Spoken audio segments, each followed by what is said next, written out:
कि जो सफरिंग होती है ना, वो 2 चीज़ों से बनती है। एक मेमोरीज़ और दूसरी हैबिट्स। और इन्हीं दोनों को जब आप मिक्स कर देते हैं, तो आप बोलते हैं ये व्यक्ति है। और अगर आप अंदर से दुखी हो रहे हैं, इसका मतलब आपका कोई चीज़ खोने वाला है। आपकी कोई मेमोरी खोने वाली है या आपकी कोई हैबिट खोने वाला है। एक आदमी है जो बहुत प्यार करता है किसी लड़की से। वो लड़की अब आपके साथ नहीं रहना चाहती। उसके पीछे कोई भी वजह है और आप दुखी होकर रोते हैं। इसका मतलब आपकी कोई हैबिट और आपकी कोई मेमोरी खोने वाली है। नमस्कार, नमस्कार दोस्तों। इस सीरीज का नाम है त्रिपुरा रहस्य। डरिए मत, इस नाम से डरिए मत। बेसिकली जिस दुनिया में हम लोग रहते हैं ना, और जो भी हम देखते हैं, ये केवल एक पहला लेयर है। फिजिकल बॉडी, फिजिकल वर्ल्ड, ये पहला लेयर है। इसके अलावा एक और लेयर है जिसको हम आम भाषा में कहते हैं सपने की दुनिया और सपने की बॉडी। बचपन में मुझे लगता था कि वो केवल सपना है और अभी भी ज़्यादातर लोग यही मानते हैं कि वो एक मेंटल हेलुसिनेशन है, बट ऐसा नहीं है। हमारा ब्रेन एक दूसरी दुनिया में हमको ले जाता है, हमारे माइंड के बॉडी के थ्रू। वो चीज़ मरने के बाद भी ज़िंदा रहती है। इसलिए मैं चाहूँगा मेरे बच्चों के लिए और जितने भी हमारे सब्सक्राइबर्स हैं उनके लिए, मेरी वाइफ़ के लिए, जितना जल्दी से जल्दी हो सके मेरे मरने के बाद या आपके जान-पहचान में किसी के भी मरने के बाद, अपने मन में से ये बात हटा दीजिएगा कि वो बेचारा मर गया। वो बहुत आराम से अपने सेकंड लेयर ऑफ यूनिवर्स में चला गया है। आपको चाहिए तो ये वीडियोज़ हैं त्रिपुरा रहस्य की, हमारी दूसरी सीरीज़ है जर्नी ऑफ सोल्स की, उसको देखिएगा। तो आपको बहुत जल्द निकलने का मौका मिलेगा। ये आपके मन में जो दुःख भरे थॉट्स हैं, उससे निकलने का मौका करे देगा, लेकिन साथ ही साथ आपको क्यूरियस बनाएगा त्रिपुरा के बारे में। त्रिपुरा क्या है? 3 लेयर्स की है दुनिया। एक फिज़िकल बॉडी, फिज़िकल वर्ल्ड, दूसरा एस्ट्रल बॉडी, एस्ट्रल वर्ल्ड, तीसरा है मेंटल बॉडी बोलते हैं, जिसको मैं बोलता हूँ इलेक्ट्रॉनिक बॉडी और इलेक्ट्रॉनिक वर्ल्ड। लेकिन हम अंदर से, कोर से आत्म हैं। एक ऐसी एंटिटी जिसका कोई अंत नहीं है, बल्कि भगवान कृष्ण गीता में तो कहते हैं कि हम ना जन्म लेते हैं, ना हम मरते हैं। तो आज त्रिपुरा रहस्य जो कि एक कन्वर्सेशन है गुरु दत्तात्रेय, जो कि एक एनलाइटेंड मास्टर थे, जो बॉडी के साथ रहते थे लेकिन बॉडी से फँसे हुए नहीं थे, हमारी आपकी तरह। उनकी बातचीत हो रही है परशुराम से। और मैं चाहूँगा इस बातचीत को सुनने के बाद आप कुछ और ना सुनें, कोई और फ़िल्म ना देखें, कोई और चीज़ ना करें। आप इन बातों को अपने मन में जड़ पकड़ने दें, क्योंकि ये आपको पूरी तरह से आपके दुःख से निकाल सकता है।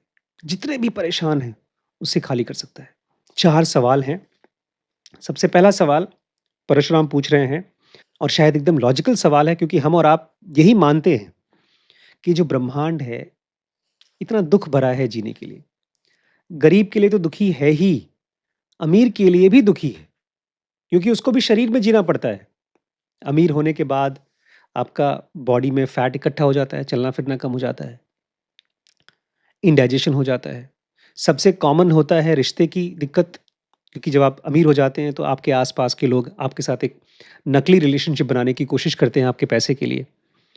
आप उनको समझाने की कोशिश करते हैं कि कितनी मेहनत से आपने पैसे कमाया, उसकी वैल्यू करो, लेकिन आप अपने परिवार को, अपनी वाइफ़, अपने बच्चों, अपने नौकरों को नहीं समझा सकते, क्योंकि आप अमीर हैं। तो ऐसे ढेर सारे दुःख जो कि गरीबों को तो झेलना ही पड़ता है, उतना ही अमीरों को भी झेलना पड़ता है। तो परशुराम कह रहे हैं कि ये दुनिया इतनी दुःख भरी क्यों है? एकदम सही सवाल है, जेन्युइन। गुरुदत्त क्या कहते हैं? 2 चीज़ों के बीच में तुम कन्फ्यूज़ कर रहे हो। ये दुनिया में पेन है, वो तो फिज़िकल है। कहीं चोट लगती है, इंडाइजेशन है, अब बुखार होता है आपको, वो तो फिज़िकल है। लेकिन जब आप दुखी होते हैं, जिसको हम सफ़रिंग कहते हैं, अंदर का दुःख, वो मेंटल है। मेंटल का मतलब है उसको तुम ख़त्म कर सकते हो, और तुम तो एक लेयर और आगे जा सकते हो, माइंड के भी आगे, और उसमें कोई सफ़रिंग नहीं होती। हम में से ज़्यादातर लोग अपने माइंड में ही फँसे होते हैं। जब भी तुम्हें कोई तकलीफ़ हो, पेन हो, दर्द हो, तो ये जान लो कि भाई ऑब्वियसली एक सिग्नल है, बीमार हो, तो तुम्हें डॉक्टर के पास जाके इलाज कराना चाहिए या आराम करना चाहिए। बस, तुम्हारी बॉडी खतरे में है, ये सिग्नल है पेन का। तो सबसे बड़ी इम्पोर्टेंट चीज़ है, आपको लास्ट जो सबसे ज़्यादा सफ़रिंग वाली इवेंट है आपकी लाइफ़ में, उसको इमेजिन करना पड़ेगा कि आप जो बहुत परेशान हुए मन में, आपको लगा है कब खत्म होगा ये प्रॉब्लम। मैं बीमारी की बात नहीं कर रहा हूँ, दर्द की बात नहीं कर रहा हूँ, दुःख की बात कर रहा हूँ। गुरुदत्त कहते हैं कि जो सफ़रिंग होती है ना, वो 2 चीज़ों से बनती है। एक मेमोरीज़ और दूसरी हैबिट्स, और इन्हीं दोनों को जब आप मिक्स कर देते हैं, तो आप बोलते हैं ये व्यक्ति है। और अगर आप अंदर से दुखी हो रहे हैं, इसका मतलब आपका कोई चीज़ खोने वाला है। आपकी कोई मेमोरी खोने वाली है या आपकी कोई हैबिट खोने वाला है। एक आदमी है जो बहुत प्यार करता है किसी लड़की से। वो लड़की अब आपके साथ नहीं रहना चाहती। उसके पीछे कोई भी वजह है और आप दुखी होकर रोते हैं। इसका मतलब आपकी कोई हैबिट और आपकी कोई मेमोरी खोने वाली है। अगर आप ये समझ सकें, तो ये जान जाएँगे कि मेमोरी हमारे ही दिमाग के अंदर रखी हुई कोई चीज़ है और हैबिट मेरी ही कई दिनों से की हुई कुछ चीज़ है। दोनों बदल सकती है। गुरुदत्त कहते हैं, दर्द तो चाहिए, उसको तुम्हें उसके ज़रिए तुम सर्वाइव करोगे, नहीं तो मर जाओगे। जिस किसी को भी पेन नहीं होता, डायबिटीज़ की वजह से या किसी और बीमारी की वजह से, तो उसकी बॉडी धीमे-धीमे खत्म हो जाती है। लेकिन कोई भी इंसान तुम्हें दुखी रहने के लिए कंपेल नहीं कर सकता। तो फिर हमको सफ़रिंग होती क्यों है? अगर कोई हमको मजबूर नहीं कर सकता सफ़र करने के लिए, इन्हीं 2 वजह से। या तो आप किसी चीज़ के साथ में क्लिंग कर रहे हो। क्लिंग मतलब चाहिए ही चाहिए, चाहिए ही चाहिए। या आप बोल रहे हो मुझे नहीं चाहिए, नहीं चाहिए। अगर ये एटीट्यूड रखा है, तो आप सफ़र करेंगे। इसका उल्टा, अगर आप जो आ रहा है उसको आने दें या जो जा रहा है उसको जाने दें, छोड़ दें, तो सफ़रिंग खत्म हो जाती है। तो अगर आप सफ़र कर रहे हैं, किसी भी समय, कितना भी, तो ये साइन है कि आप मूव ऑन करने के लिए अभी राज़ी नहीं हो रहे हैं। लाइफ़ आपको आगे ले जाना चाहती है, लेकिन आप वहीं रहना चाहते हैं। इसका मतलब तो सफ़रिंग एक साइन है लाइफ़ का, आपके पीछे शाबाशी देने का कि बेटा तुम बड़े हो चुके हो, अब आगे बढ़ो। चाहे आपका ब्रेकअप हो, आपकी नौकरी खत्म हो जाए, आपका बिज़नेस खत्म हो जाए, आपके घर में बहुत बड़ी एक्सीडेंट हो जाए और आप बहुत दुखी हैं। बॉडी का दर्द अलग है, अंदर का दुःख क्या है? लाइफ़ आपके ऊपर भरोसा कर रही है और आपको नेक्स्ट स्टेज पे ले जाना चाहती है। जो मेमोरीज़ और हैबिट के साथ आज तक जिए हैं, अब आपको उसको छोड़ कर के, पुरानी हैबिट्स और मेमोरीज़ को छोड़ कर के नई के साथ में आगे बढ़ना है। राज़ी हो जाइए और सफ़रिंग खत्म हो जाएगी। एक आदमी जो हेल्दी लाइफ़ जीता है, उसको पेन कम होता है। ऐसे ही जो आदमी समझदारी से जीता है, उसकी लाइफ़ में सफ़रिंग नहीं होती। सेकंड सवाल है, ये बड़ा अच्छा सवाल है। गुरुदत्त को परशुराम बोल रहे हैं, लेकिन आप तो साधु थे, संत हैं, आप तो आम इंसान से ज़्यादा सफ़र करते हैं। गुरुदत्त कहते हैं, तुम्हें कैसे पता? क्या किसी साधु ने तुमसे कहा है कि वो दुखी हो रहा है? या तुम अपनी मर्ज़ी से बोल रहे हो? अगर तुम किसी को साधु या संत कहते हो, तो उसका एसेंस ही ये है कि जो कुछ भी मेरे साथ अभी हो रहा है, I am okay with that. मैं राज़ी हूँ उससे। एक साधु, एक संत वही चाहता है जो हो रहा है उसके साथ, कुछ और नहीं चाहता। जो भी चीज़ जिसको ज़िंदगी में कहते हैं इनेविटेबल, ये तो होना ही था। बड़े-बड़े एक्सीडेंट्स, लाइफ़ के बड़े-बड़े चेंजेज़, ये तो इनेविटेबल था। उसके साथ संत को कोई दिक्कत नहीं होती है और चूँकि वो किसी भी चीज़ को प्रेफ़र नहीं करता, इसलिए वो खुश रहता है, सफ़र नहीं करता। तकलीफ़ हो सकती है, दर्द हो सकता है। वो अपना खाना-पीना, रहन-सहन इस हिसाब से करता है कि उसकी बीमारी या तकलीफ़ खत्म हो जाए, लेकिन दुखी नहीं होता कभी वो। बड़ी अच्छी चीज़ है दोस्तों। अगर आप एक योगी, एक संत, एक स्पिरिचुअल जेन्युइन स्पिरिचुअल आदमी बनते हैं, तो आप ज़िंदगी को अपना कोर्स जीने देते हैं। हवाएँ बहती रहती हैं, हम कुछ नहीं करते। नदियाँ बहती हैं, हम कुछ नहीं करते। ऐसे ही ज़िंदगी हमारे थ्रू बहती है और हम कुछ नहीं उसमें रोकते नहीं हैं। तो परशुराम कहते हैं, एक संत मर तो सकता है, मरने का भी डर नहीं है उसको। गुरुदत्त कहते हैं, तो क्या फ़र्क पड़ जाता है? वो जीकर क्या पालेगा? और मर के उसका क्या खोएगा? अब यहाँ पर एक बहुत इम्पोर्टेंट चीज़ बोलते हैं, जो मुझे लगता है कि हम लोगों को कॉन्टेम्पलेट करना होगा, मेडिटेट करना होगा। जो चीज़ पैदा हुई है, वो तो मरेगी। देखिए दोस्तों, ये ग्लास है, ये बनाया गया है। ये स्टील एक फैक्ट्री में बना है, उसको इस शेप में बनाया गया है। ये कलम, ये प्लास्टिक बनाई गई है। ऐसे ही जो भी चीज़ें दुनिया में बनाई गई हैं, पैदा हुई हैं, उनको मरना है।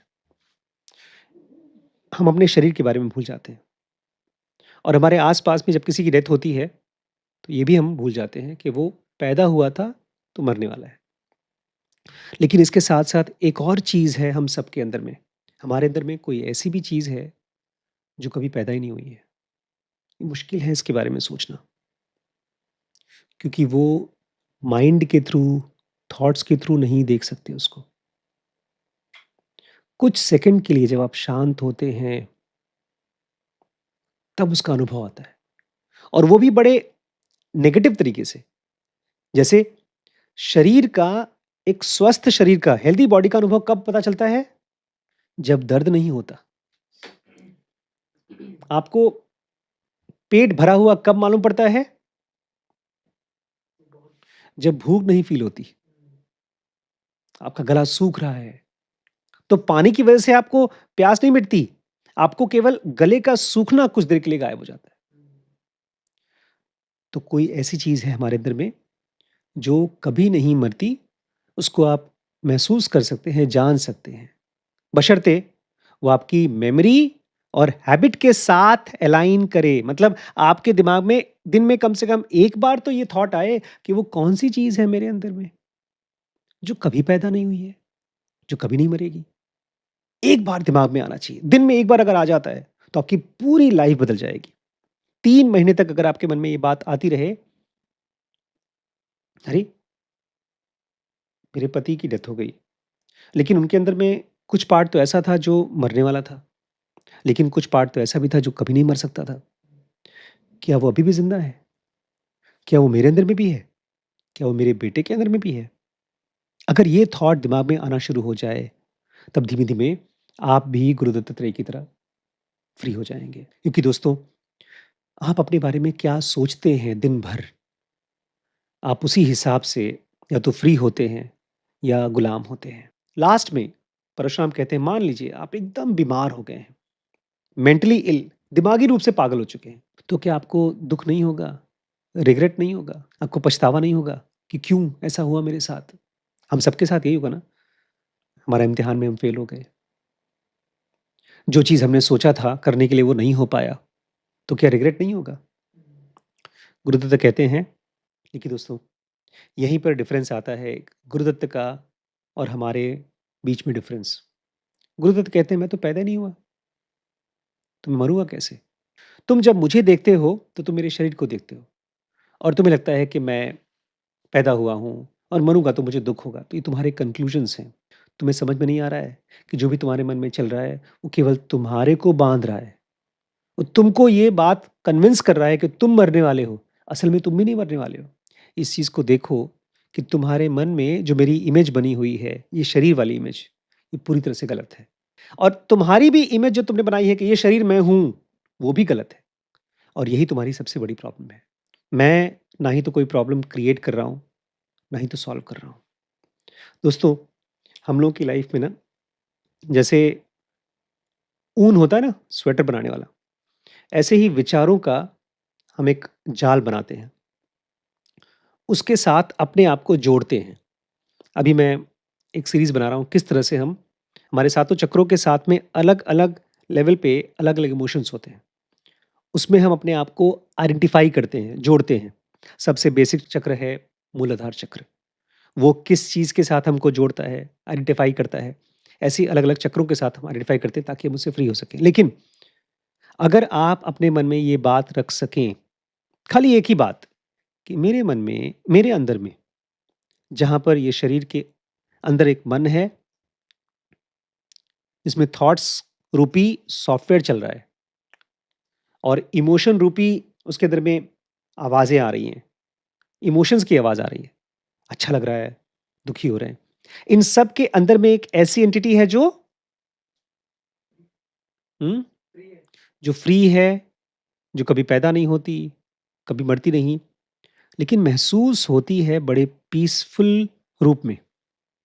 कुछ देर के लिए आप दिन में उसके बारे में सोचें, खाली इतना ही सोचें, ऐसी कौन-सी चीज़ है मेरे अंदर जो पैदा नहीं होती, जिसको कोई दुःख नहीं हो सकता और वो खुशी भी नहीं होती, वो पॉल्यूट ही नहीं होती, वो फ्री है। धीमे-धीमे आपके विचारों का वो पार्ट बनेगा। दोस्तों ये दुनिया त्रिपुरा है।